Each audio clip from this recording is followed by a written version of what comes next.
This video is going to include some minor spoilers because I feel like I can't really talk about certain points without at least sort of explaining some tiny little things, but please do not worry, I'm not gonna ruin the movie for you. Although that might just happen after this negative review. The Bride of Frankenstein.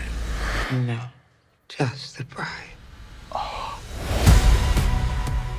This is Maggie Gyllenhaal's second film as director and writer, and I gotta say, it was kind of exciting at the start. I mean, Jessie Buckley and Christian Bale working together. It's a combination that I didn't know I needed. Alongside her brother Jake Gyllenhaal, who plays a minor role in this movie, but entertaining as fuck. I did not know that I needed to see Jake doing what he did in this movie. There are so many things happening in this movie, and Maggie Gyllenhaal directs the absolute shit out of this movie, especially with our two leads, especially with Jessie Buckley. Oh my goodness, she is doing so many things here. It's kind of insane and doesn't really make sense. Even by the end of this movie, nothing is really explained. We follow the bride who was brought back to life by the one and only Frankenstein, or should we say Frankenstein's monster. Being the rebellious woman that she is, she begins a movement to fight against the corrupt system run by the patriarchy and enlists the help of Frankenstein to make sure all of this happens unconsciously or subconsciously or unintentionally. I don't know, but this movie is doing a lot. This movie does not try to hide any of the themes or messaging. It is all laid out right there in front of you.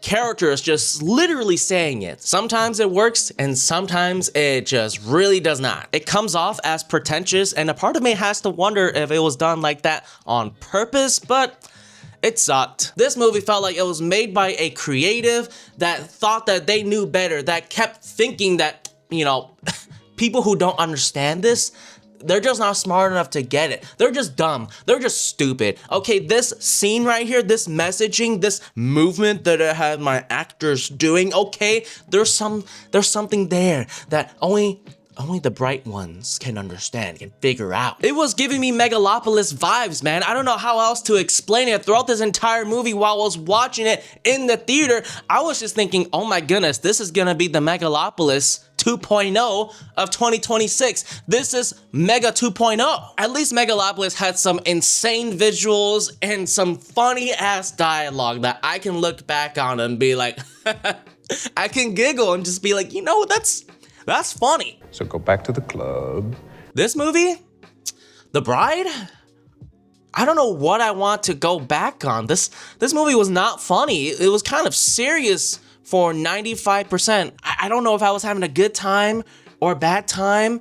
I was just kind of bored for at least half of it because this movie felt very fucking long. I've never read the story, The Bride of Frankenstein, the novel, or whatever the fuck. I don't care about that. I'm just reviewing this as a movie on its own, and I'm telling you right now, this shit kind of stinks. I mean, I don't know what the hell I just saw in the theaters last night. What happened with this movie? It is so goddamn messy. We all love Christian Bale, but this movie seems to struggle with figuring out what to do with his character. I mean, I understand that he's mainly more of a supporting character, even though he is the co-lead, co-star. This movie is entirely on Jessie Buckley's shoulder, and I gotta say, she really tries her best here with the acting direction that she's given, with the dialogue that she's given, and I don't know what the fuck happened with her character too. What the hell is up with these black and white scenes as if she has like some split personality?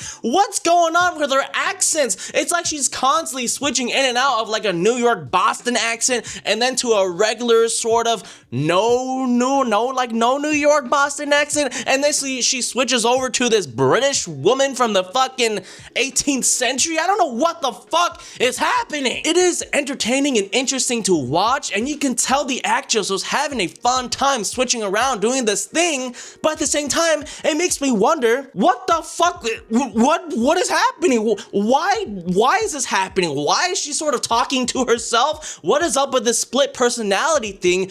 What is the point of it? And by the end of this movie, it's never explained. It doesn't make any sense.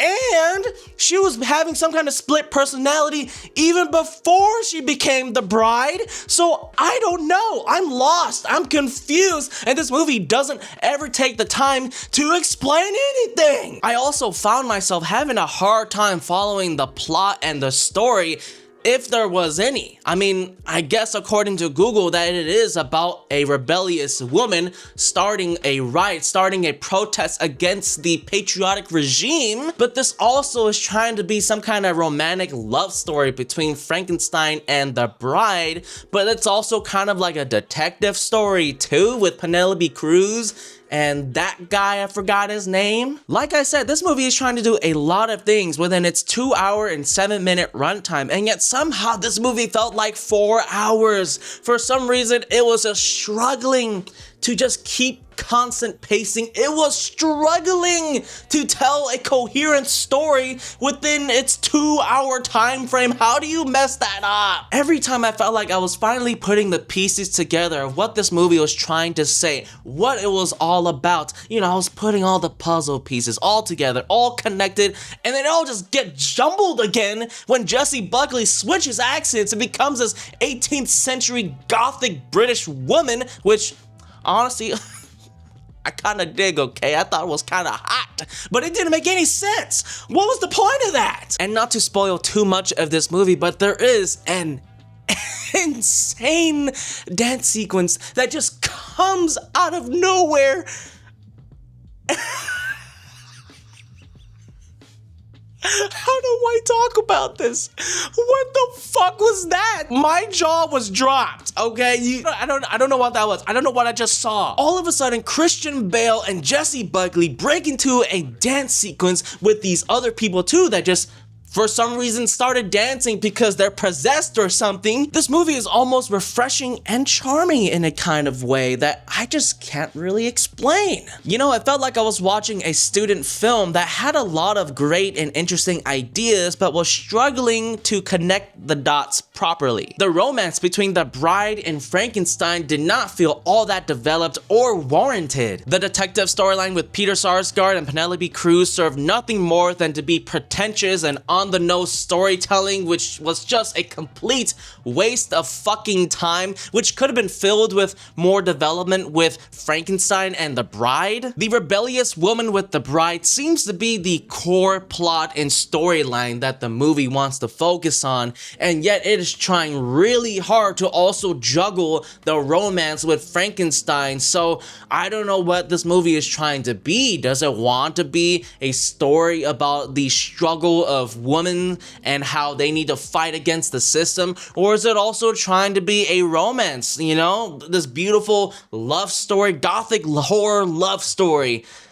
I don't know. It's trying to be both, but neither one of them ever feel earned by the end of this movie. There are definitely fun moments sprinkled all throughout this entire movie, but for the most part, it was just pretentious, boring, and completely batshit insane, not in a good way. I'll tell you one thing again though, Maggie Gyllenhaal directs the absolute shit out of this movie, man. There are some interesting stylistic choices that really helps this movie stand out a bit. The production of this movie was just fan-fucking-tastic. It looked sexy as hell. It's just unfortunate that the writing couldn't live up to the production value that this movie has. It's trying to say that men are bad, men are pigs, and yet Frankenstein is constantly saving the bride. It's trying to prove that women are just as capable, if not better, than men at their jobs, especially with Penelope Cruz's character, and yet she cannot for the life of her command a room. Everything about this movie feels like it's just trying to shove down our throats an ideology that even the movie itself doesn't fully understand. This movie gets a WTF was that out of 7.